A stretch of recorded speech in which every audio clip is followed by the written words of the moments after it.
Listen, if you've ever felt like something unseen is pushing against your life, this is going to hit different. Because what if I told you, you're not the victim in the battle, you're the authority? Yeah, I know that sounds bold.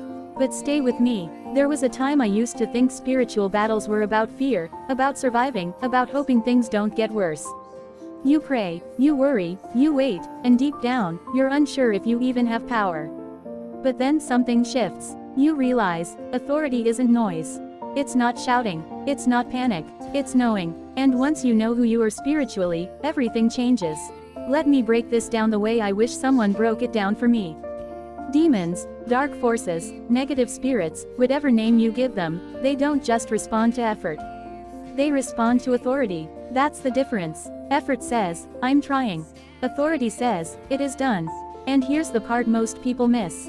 Authority is not something you beg for. It's something you step into. Think about a police officer for a second. It's not the uniform that stops traffic, it's what the uniform represents. Backing, power, legitimacy. In the same way, spiritual authority isn't about how loud your prayers are, it's about what backs you. Now here's where it gets interesting. Because if you don't know what backs you, you'll keep fighting battles you were never meant to struggle with. And this is exactly where most people lose.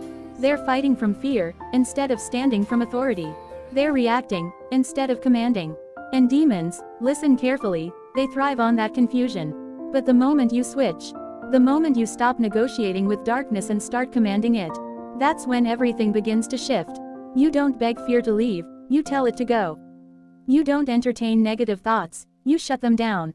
You don't shrink back, you stand your ground. And suddenly, what used to intimidate you, starts to retreat. But here's the question that changes everything. Why do some people command authority, and others don't? It's not because one is more spiritual than the other. It's because one understands their position, and the other doesn't. Authority comes from identity. Let that sink in. If you see yourself as weak, you'll speak weak. If you see yourself as powerless, you'll act powerless. But if you truly understand that you've been given dominion, yes, dominion, over spiritual forces, then your words carry weight. Your presence carries weight. Your silence even carries weight.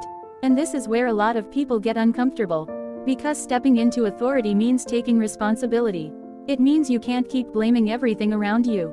It means you stop saying, why is this happening to me? And start saying, this stops now. And when you say it, you mean it. Not emotionally, not temporarily, but with conviction. Now let me tell you something that most people won't say out loud. Demons recognize authority faster than humans do.